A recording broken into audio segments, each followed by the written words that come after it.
శ్రీనివాస్ గారు. శ్రీనివాస్ రెడ్డి గారు. ధన్యవాదాలు అధ్యక్ష. ఒక గంట క్రితం ఎవరైనా టీవీలు ఆన్ చేసుకొని శాసనసభలో ఏం జరుగుతుంది అనేది వింటే, మా సబితా ఇందారెడ్డి గారు చెప్పింది వింటే, ఎంత అద్భుతంగా జరిగిపోతూ ఉంది తెలంగాణలో, విద్యా వ్యవస్థ పూర్తిగా బ్రహ్మాండంగా ఉంది అని చెప్పి అనుకునే ప్రమాదం ఉంది అధ్యక్ష. కానీ వాస్తవం ఏంది అధ్యక్ష? మా మిత్రులు విద్యార్థి నాయకులు సత్యం గారు పొద్దున ఒకటి చెప్పిండ్రు. ఒక రిపోర్ట్ ఉంటుంది అధ్యక్ష, actual status of education report అని ప్రతి సంవత్సరం కూడా దాన్ని పబ్లిష్ చేస్తారు. జనవరి 2025లో లాస్ట్ రిపోర్ట్స్ అన్నీ కూడా కంపైల్ చేసి పబ్లిష్ చేస్తే దాంట్లో ఏమొచ్చింది అధ్యక్ష? అది చెప్తే సిగ్గుతో తల వంచుకోవాలి ప్రతిపక్ష నాయకులు. విద్యా వ్యవస్థను 10 ఏళ్ళు నడిపిన వాళ్ళు ఏముందంటే దాంట్లో 53% పిల్లలకి 8వ తరగతి చదువుతున్న పిల్లవాళ్లకు 2వ తరగతి పుస్తకాన్ని చదవనీకే రావట్లేదు అని చెప్పి ఆ రిపోర్ట్లో ఉంది అధ్యక్ష. ఇక అంతకంటే ఏం తార్కాణం కావాలి అధ్యక్ష? 10 సంవత్సరాల వాళ్ళ పాలనలో ఇంత దారుణంగా విద్యా వ్యవస్థ తయారైతుంటే ఇంకా మేము చాలా చేసినాం ఇంకా అని చెప్పి చెప్పడం అనేది చాలా దారుణం అధ్యక్ష. ఏమీ చేయలేదు కాబట్టే ఈరోజు ఇక్కడ మా ప్రభుత్వం వచ్చిన తర్వాత ఎన్నో విప్లవాత్మకమైన మార్పులకు శ్రీకారం చుట్టూ. అధ్యక్ష, ఒక మాట చెప్పదలుచుకున్నాం. మనకు స్వాతంత్రం వచ్చిన తర్వాత మన మొదటి ప్రధానమంత్రి జవహర్లాల్ నెహ్రూ గారు మహల్ నోబిస్ అనే ఒక గొప్ప ఆర్థిక శాస్త్రవేత్తను పిలిపించి మన భారతదేశానికి ఏం కావాలి, ఒక స్ట్రక్చర్డ్ పాలసీ ఇవ్వమంటే ఆయన అందరితోటి సంప్రదించి 5 ఇయర్ ప్లాన్స్ను తీసుకొచ్చింది అధ్యక్ష. 5 ఇయర్ ప్లాన్స్ తీసుకొస్తూ ఒక్కొక్క 5 ఇయర్ ప్లాన్లో ఒక్కొక్క అంశానికి ప్రాధాన్యత ఇవ్వాలని చెప్పి మొదటి 5 ఇయర్ ప్లాన్లో విద్యకు అధికమైన ప్రాధాన్యత ఇచ్చి ఆ రోజు భారతదేశానికి ఒక దిక్సూచిలాగా ఒక రహదారిని, ఒక విజన్ని ఏర్పాటు చేసిన ఘనమైన చరిత్ర కాంగ్రెస్ పార్టీది అధ్యక్ష. అందులో భాగంగానే ఐఐటీలు వచ్చినాయి, ఐఐఎంలు వచ్చినాయి, చాలా రకాల ఇన్స్టిట్యూషన్స్, ప్రపంచవ్యాప్తంగా పేరుగన్న ఇన్స్టిట్యూషన్స్ అన్నీ కూడా ఆ రోజు మా పెద్దలు, మా కాంగ్రెస్ పార్టీ పెద్దల ఆధ్వర్యంలో ఒక విజన్ డాక్యుమెంట్ ద్వారా, ఒక విజన్ తోటి ఈరోజు భారతదేశంలో విద్యా వ్యవస్థను మంచి మార్గంలో ప్రయాణం చేసేటట్టుగా చేసిన ఘనత మాది అధ్యక్ష. మరి తెలంగాణ రాష్ట్రం వస్తే అంతకంటే గొప్పగా సాగుతుంది మన విద్య, మన పిల్లలకు బ్రహ్మాండమైన విద్య అందించవచ్చు అని చెప్పి అనుకున్నాం. కానీ జరిగింది ఏంటి అధ్యక్ష? ఈరోజు మా నియోజకవర్గంలో విద్యకు అనుబంధంగా అనేక స్కూళ్ళలో తిరిగిన నేను ఒక చిన్న డాటా ఇస్తా అధ్యక్ష. రాష్ట్రం గురించి నేను మాట్లాడతలేను, ప్రత్యక్షంగా నేను చూసిన విషయాన్ని మీకు చెప్తా. అది ఎట్లా అంటే అధ్యక్ష, వాళ్ళు కొన్ని వేల కోట్లతోటి ఎన్నో చేస్తామని చెప్తా ఉన్నారు. ఒక చిన్న స్టాటిస్టిక్స్ మీకు చెప్తా.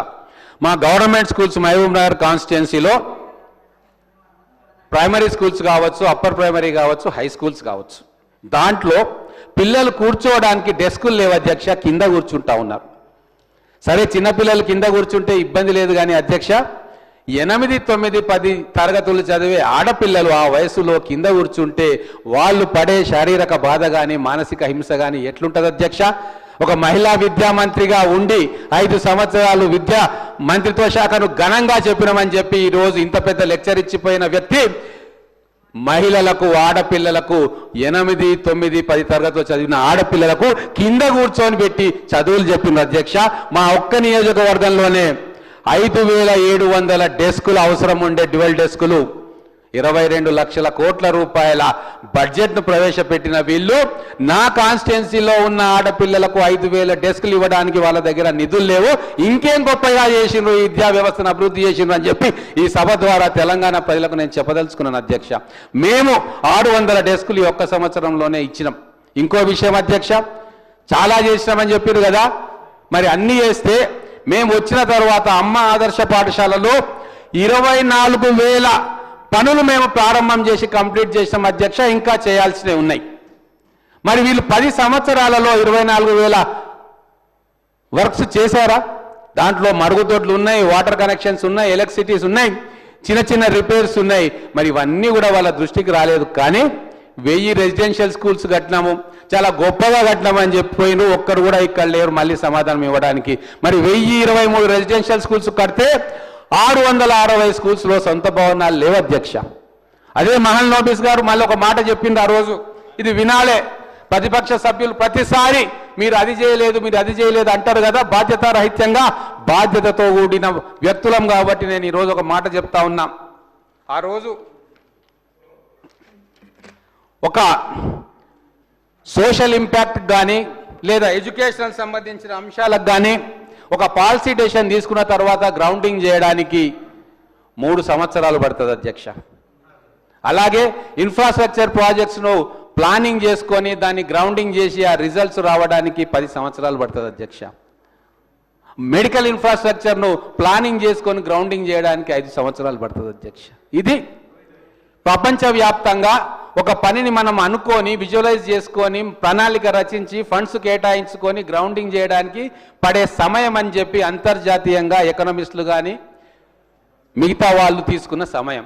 మరి ఈ 10 సంవత్సరాలు వాళ్లకు దొరికితే వాళ్ళు ఏం చేశారు అధ్యక్ష?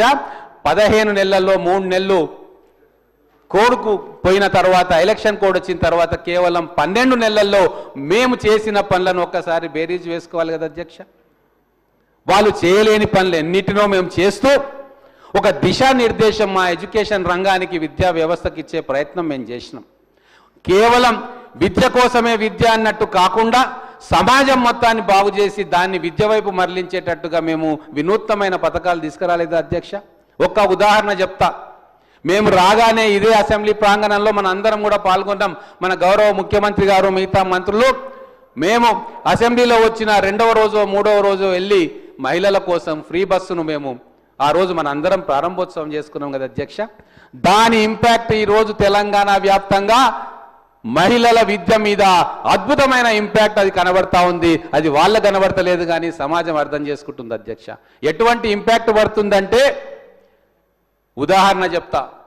ఇబ్రాహీంపట్నంలో, మహబూబ్ నగర్లో వొకేషనల్ ఇంటర్మీడియట్ కాలేజీలు ఉన్నాయి అధ్యక్ష. గతంలో 50% కూడా సీట్లు ఫిల్ కాలే అక్కడ. కానీ ఈరోజు దూర ప్రాంతాల నుంచి అమ్మాయిలు 20 కిలోమీటర్లు, 30 కిలోమీటర్లు, 40 కిలోమీటర్లు ఆ బస్సులల్లో వచ్చుకుంటూ ఆ వొకేషనల్ ట్రైనింగ్ కాలేజీలో MLT కోర్సులు కావచ్చు, కంప్యూటర్స్ కావచ్చు, తర్వాత మిగతా టెక్నికల్ అంశాలకు సంబంధించిన కోర్సులను ఆ రోజు జాయిన్ అయ్యి 50% అటెండెన్స్, 50% ఎన్రోల్మెంట్ పెరిగింది అధ్యక్ష. గతంలో 50 మంది అమ్మాయిలు ఉండి 50 సీట్లు ఖాళీగా ఉంటే ఈరోజు 150 మంది అమ్మాయిలు వచ్చి అక్కడ చదువుకుంటున్నారు అధ్యక్ష. ఇటువంటి ఎన్నో విప్లవాత్మక మార్పులు ఆలోచన చేసి ఆచరణలోకి తీసుకొస్తా ఉన్నాం.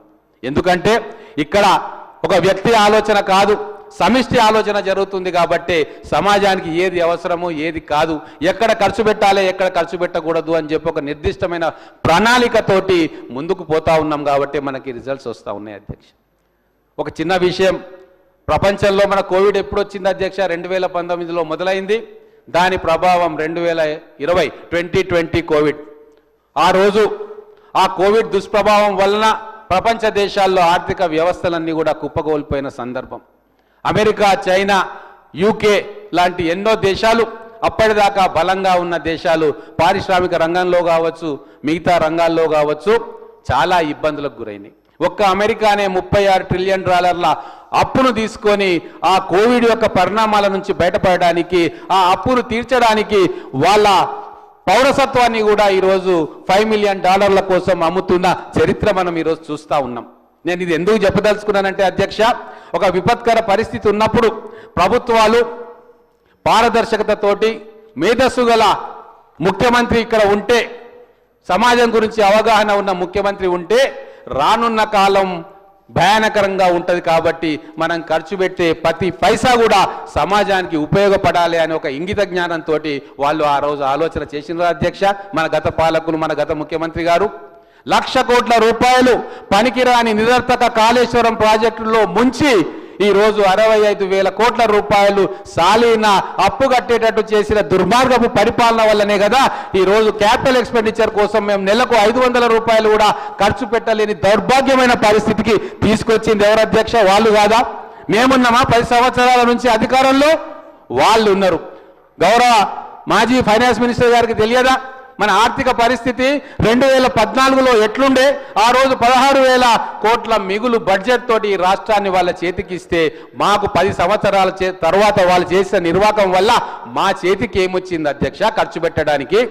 అయినా సరే ఏ రూపాయి అయితే ఖర్చు పెడితే సమాజానికి ఉపయోగపడుతుందో, ఏ సంక్షేమ పథకాలు మేము మొదటి ప్రియారిటీగా ఇవ్వాలనో లెక్క వేసి మరి సలహాలు తీసుకొని అదే గ్రౌండింగ్ చేసాం తప్ప వాళ్ళకి ఏది దోస్తే అది తెల్లారి అనౌన్స్ చేయలేదు అధ్యక్ష మా ప్రభుత్వం.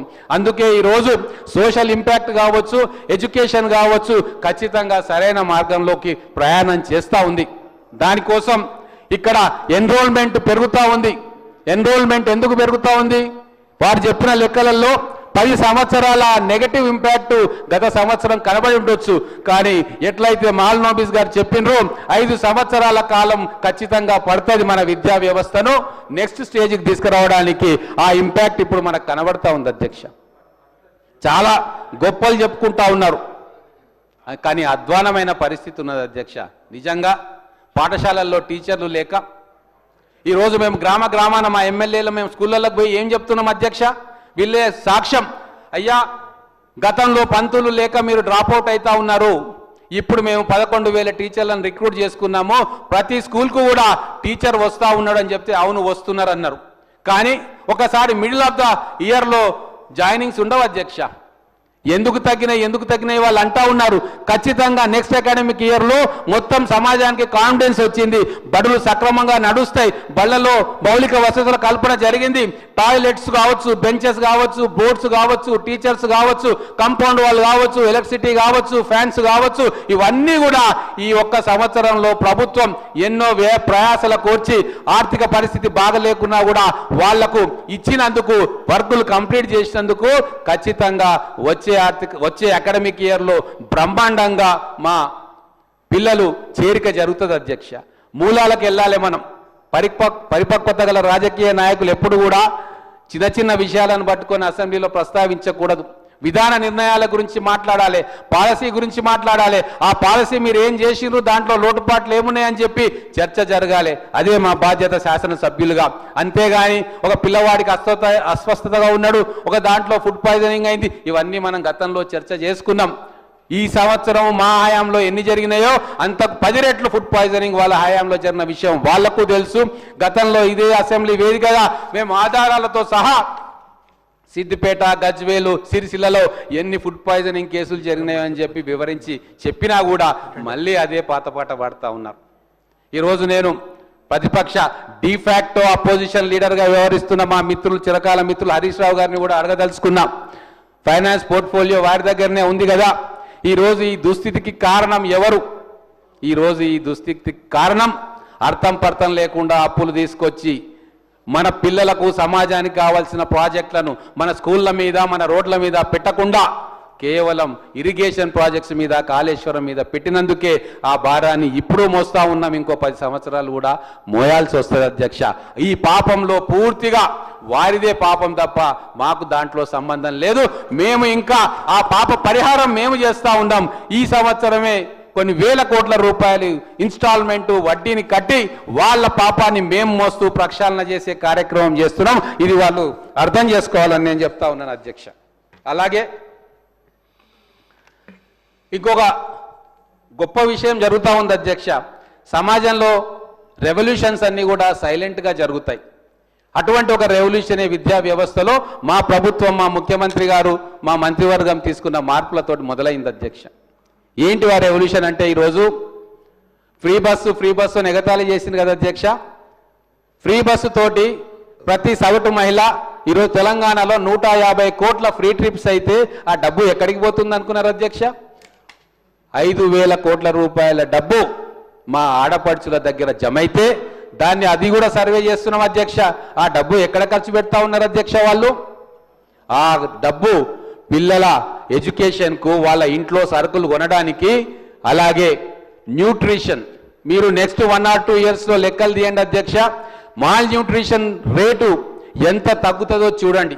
సేవింగ్స్ చేసుకుంటున్న డబ్బులను మా మహిళలు, మా ఆడపడుచులు, అక్కలు, చెల్లెళ్ళు పిల్లలకు మంచి ఆహారాన్ని ఇవ్వడానికి కూడా ఖర్చు పెడతా ఉన్నారు. ఒక చిన్న ఆలోచన ఎంత పెద్ద మార్పుకు శ్రీకారం చుడుతుందో వాళ్ళకు అర్థం కాదు అధ్యక్ష. 10 ఏళ్లలో విద్యా వ్యవస్థను మొత్తం భ్రష్టు పట్టించి మేము చాలా గొప్పగా చేసినామని చెప్పి మళ్ళా అధికార పక్షం ఏం చెప్తుందో వినకుండా మొత్తం వెళ్ళిపోయిన వ్యక్తులకు విద్యా వ్యవస్థ మీద అవగాహన ఉంటుందని అనుకోవడం చాలా భ్రమ. ఈరోజు ఒక గొప్ప సంఘటన అసెంబ్లీలో జరిగింది. మా తోటి శాసనసభ్యులందరూ కూడా అసెంబ్లీలో మీరు ఏం మాట్లాడతారు అంటే అందరూ కూడా మేము ఎడ్యుకేషన్ గురించి మాట్లాడతామని చెప్పి శ్రీధర్ బాబు గారిని రిక్వెస్ట్ చేయడం జరిగింది. అంటే ఒక మార్పు ఎంతగా ఆ మార్పు దోహదపడుతుందంటే ప్రతి శాసనసభ్యులు మా అధికార పక్షంలో ఉన్న వాళ్ళు ఈ ఎడ్యుకేషన్ ఇంప్రూవ్ చేయడం, విద్యా వ్యవస్థను బాగు చేయడం మా అందరి బాధ్యత, లక్ష్యం అని ప్రవర్తిస్తూ ఉన్నారు. వాళ్ళకు గ్రౌండ్ రియాలిటీస్ తెలుసు కాబట్టి ప్రభుత్వం చేస్తున్న మంచి పథకాలను, ఈ విద్యా వ్యవస్థలో తీసుకొస్తున్న సమూలమైన మార్పులను రాష్ట్ర ప్రజలకు చెప్పాలి, అందులో మా భాగస్వామ్యం ఉన్నదన్న విషయాన్ని కూడా చెప్పాలని చెప్పి అందరూ కూడా ఉత్సాహంతో ఎడ్యుకేషన్ సబ్జెక్టునే ఎంచుకుంటున్న తీరును చూస్తే అధ్యక్ష ఈ ప్రభుత్వం సరైన దారిలో పోతా ఉంది. మా శాసనసభ్యులు, మా నాయకులు కూడా సరైన దారిలో నడుస్తున్నారనడానికి ఇంతకంటే పెద్ద ఉదాహరణ అవసరం లేదు అధ్యక్ష. అలాగే గ్రామీణ ప్రాంతాల్లో మీరు చూడండి, అమ్మాయిలు కూడా అబ్బాయిలతో పోటీ పడి సుదూర ప్రాంతాలకు పోయి ఈరోజు కొత్త కొత్త కోర్సులు చేస్తున్నారు అధ్యక్ష.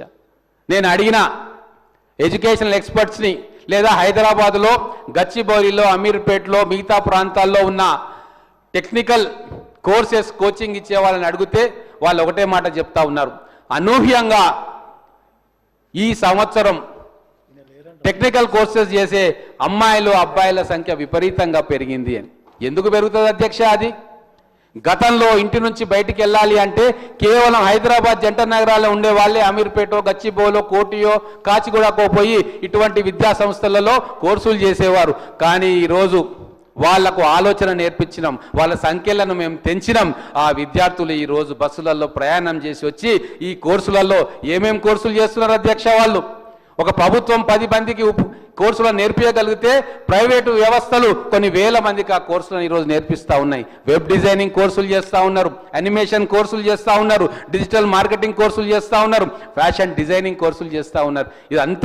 ఇవన్నీ కూడా ఎట్లా సాధ్యమైంది అధ్యక్ష? వాళ్ళ ఆలోచనలకు రెక్కలు ఎట్లొచ్చినాయి అధ్యక్ష? ఆ ఆలోచనలకు రెక్కలు వచ్చేటట్లుగా ఒక ఆలోచనను చేసి దాన్ని ఆచరణాత్మకంగా అమలు చేసి విద్యా వ్యవస్థ ప్రక్షాళనకు పూనుకుంటున్నాము. ఆ నమ్మకం వాళ్ళకు ఉంది కాబట్టి ఈరోజు ఇంత మార్పు జరుగుతూ ఉంది అధ్యక్ష. దీనికి కారణం మా ప్రభుత్వము, మా ముఖ్యమంత్రి, మా మంత్రివర్గం కాదా అధ్యక్ష? అందుకే ఏదైనా మాట మాట్లాడేటప్పుడు ఒక 2-3 సంవత్సరాల ముందుకు, 2-3 సంవత్సరాలు వెనక్కి ఆలోచించాలి విజ్ఞత గల నాయకులు. కానీ దురదృష్టవశాత్తు అటువంటి ఆలోచన ధోరణి మా గౌరవ ప్రతిపక్ష శాసనసభ్యులకు లేదు అధ్యక్ష. మేము ఎన్ని మంచి పనులు చేసినా మీరు చేయలేదు అంటాం. ఎంత బాధాకర విషయం అంటే మనకున్న సర్ప్లస్ ఏందో తెలుసు, మనం ఎంత ఖర్చు పెట్టుకోగలుగుతామో తెలుసు, వడ్డీలు ఎన్ని కట్టాలనో తెలుసు, అయినా కూడా రాజకీయంగా దీన్ని మలచడాని కోసం మీరు మేనిఫెస్టోలో ఇది పెట్టిండ్రు ఎందుకు ఇయ్యలేదు, అది పెట్టిండ్రు ఎందుకు ఇయ్యలేదు, విద్యార్థులకు 3,000 అన్నారు, 10,000 అన్నారు, అన్నీ తెలిసి కూడా కేవలం రాజకీయ కోణంలోనే చూసి ప్రజల్లో చులకనవుతున్నారు అధ్యక్ష. ఎస్, మాకు తెలుసు మా కాన్స్టిట్యూయెంట్స్, మేము మేనిఫెస్టోలో పెట్టుకున్నప్పుడు చాలా విషయాలను అన్ని సమాజాలకు అనుగుణంగా వాళ్ళ జీవితాల్లో మార్పులు తీసుకురావడానికి పెట్టుకున్నాం. మరి ఆ పెట్టుకున్నప్పుడు మాకు చేయాలని సంకల్పం ఉన్నప్పుడు మరి అక్కడ నిధులు కూడా ఉండాల్సిన అవసరం ఉంది కదా అధ్యక్ష. కానీ ఆ నిధుల కోత ఉన్నప్పుడు, అప్పులు కట్టాల్సి వచ్చినప్పుడు సహజంగా 1-2 సంవత్సరాలు డిలే కూడా జరుగుతుంది అధ్యక్ష. కానీ మేము ఏం చేసినాం? వాళ్ళలాగా అనాలోచితంగా నిర్ణయాలు తీసుకోలేదే. ఈరోజు రాష్ట్రంలో రైతాంగం అప్పుల పాలైంది, ఆత్మహత్యలు జరుగుతూ ఉన్నాయి. కాబట్టి ఆ ఆత్మహత్యల నివారణకు కావచ్చు మనం రైతు రుణమాఫీ చేయాలని చెప్పి 25,000 కోట్ల రూపాయలు అక్కడ డైవర్ట్ చేయడం వాస్తవం కాదా అధ్యక్ష? మరి ఆ 25,000 కోట్ల రూపాయలు 25 లక్షల రైతు కుటుంబాలను విముక్తి చేసాం కదా అధ్యక్ష. మరి ఆ డైవర్షన్ వచ్చినప్పుడే కదా ఇక్కడ మనకు కొద్దిగా ఇబ్బందులు ఎదురవుతా ఉన్నాయి. అందుకే ప్రయారిటైజ్ చేసుకొని మేము పనిచేస్తూ ఉన్నాం అధ్యక్ష. ఈ 5 సంవత్సరాల్లో మాకు స్పష్టమైన ప్రణాళిక ఉంది. ఎప్పుడు ఏ నిర్ణయం తీసుకోవాలి, ఏ గ్యారంటీని ఎప్పుడు అమలు చేయాలి. ఇంకో విషయం అధ్యక్ష, ఈరోజు ఎకానమీ మొత్తం ప్రపంచంలో ఆర్థిక మాంద్యం నడుస్తూ ఉంది. రియల్ ఎస్టేట్ కుప్పకూలిపోయింది తెలంగాణ, హైదరాబాదే కాదు. ఎందుకు అంటే కోవిడ్ సమయంలో తీసుకున్న అప్పులు అప్పుడు పంచిన విధానం వల్ల అవి రీపేమెంట్కి వస్తూ ఉన్నాయి. ఆ డెట్ బర్డెన్ పెరుగుతూ ఉంది. యుఎస్ఏ కావచ్చు, చైనా కావచ్చు, యూకే కావచ్చు, భారతదేశం కావచ్చు, తెలంగాణ కావచ్చు, ఆ డెట్ బర్డెన్, ఆ రుణం ఇప్పుడు తీర్చాల్సి వస్తుంది. కాబట్టి ప్రజల చేతుల, ప్రభుత్వం చేతుల మనీ సప్లై తగ్గింది అధ్యక్ష. అందుకు అనుగుణంగానే మన ప్రణాళికలు ఉంటాయి తప్ప వాళ్ళు అనుకున్నట్టుగా వాళ్ళ కోరికలు ఇక్కడ వచ్చి అసెంబ్లీలో చెప్తా ఉంటే ప్రజలు ఏదో నమ్ముతారు అని అంటే చాలా పొరపాటు. వాళ్ళు గతంలో వ్యవసాయ శాఖ మంత్రి గారు కూడా చెప్పడం జరిగింది, మిగతా మంత్రులు చెప్పడం జరిగింది. వాళ్ళు ఏ వాగ్దానాలు చేసిండ్రో ఆ వాగ్దానాల అమలుకు వాళ్ళు ఎన్ని సంవత్సరాలు తీసుకున్నారో అది స్పష్టంగా మనకు ఆన్ రికార్డు ఉంది అధ్యక్ష. ఈరోజు ప్రతిపక్ష నాయకుల తీరు చూస్తూ ఉంటే ఎట్లా ఉంది అధ్యక్ష, కానీ శాసనసభలో సభ్యుడై ఉన్న వారి తీరు ఎట్లుండాలి? పీపుల్ ఫస్ట్ ఉండాలి, పార్టీ నెక్స్ట్ ఉండాలి, సెల్ఫ్ లాస్ట్ ఉండాలి. కానీ వాళ్లకు మాట మార్చిన సెల్ఫే ముందు, అధికారం రావాలి, మన ఎట్లో అధికారం పోయింది మళ్ళీ అధికారం తెచ్చుకోవాలి, కాంగ్రెస్ పార్టీని దుర్భాషలాడాలి, తప్పులు నిజాలుగా చేసే ప్రయత్నం చేయాలి. ఇదే కదా అధ్యక్ష వాళ్ళు చేస్తున్నది. శాసనసభలో ఒక నిర్ణయాత్మకమైన సూచనలు ఇచ్చిండ్రా? ఇప్పుడు మారుతున్న పరిస్థితుల్లో మనం ఏం చేయాలి, ఎట్లా చేయాలి అని చెప్పి ఆలోచన చేస్తూ ఉన్నారా? ఎంతసేపు ప్రభుత్వాల మీద ఒత్తిడి తేవాలి, ఒక ప్రజల నుంచి కూడా ఒత్తిడి తీసుకురావాలి, ప్రభుత్వాన్ని తప్పుటడుగులు వేసేటట్టుగా వాళ్ళని ఉసిగొల్పాలి, దాన్ని మనం క్యాష్ చేసుకోవాలని ఒక దుర్బుద్ధి ఉంది తప్ప ఈ రాష్ట్ర ఎకానమీ ఎటుపోతా ఉంది, మన పరిస్థితి ఏంది, భవిష్యత్ సమాజానికి మనం ఏం చేయొచ్చు అని ఒక్కసారి పారదర్శకతోటి నిజాయితీగా వాళ్ళు ఆలోచన చేసినట్టు ఏ రోజు కూడా కనబడలేదు అధ్యక్ష. వాళ్ళు చేసిన నిర్వాహకం చెప్తా ఉంటే ప్రైమరీ, సెకండరీ అండ్ హైయర్ ఎడ్యుకేషన్లో ఈరోజు మేము ఖచ్చితమైన నిర్ణయాలు తీసుకొని ముందుకు పోతా ఉన్నాం. స్కూళ్ళను బాగు చేసుకుంటా ఉన్నాం, టీచర్లను ఇచ్చినాం.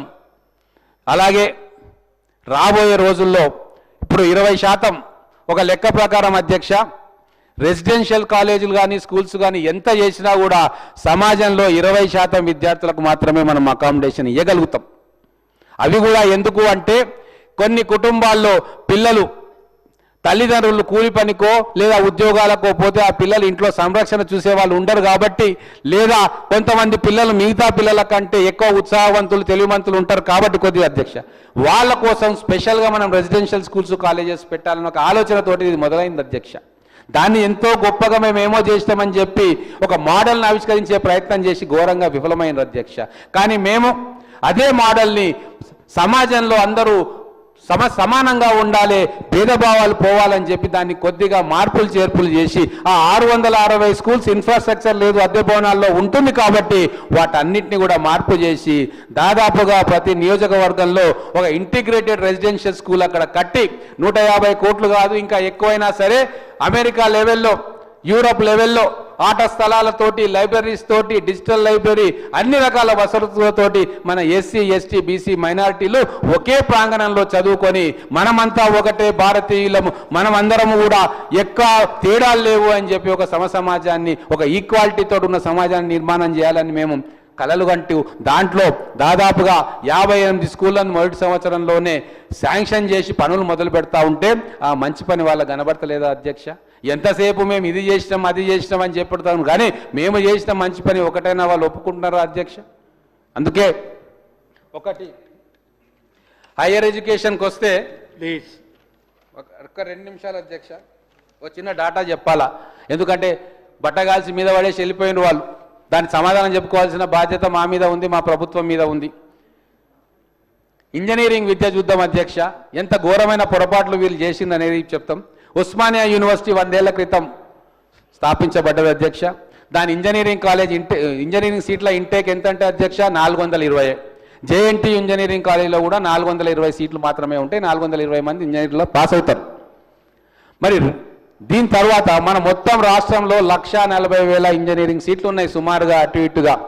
దీంట్లో ఒక విచిత్రమైన విషయం ఏంటంటే అధ్యక్ష 1,20,000 ఇంజనీరింగ్ సీట్లు కేవలం హైదరాబాద్, రంగారెడ్డి ప్రాంతంలోనే ఉన్నాయి.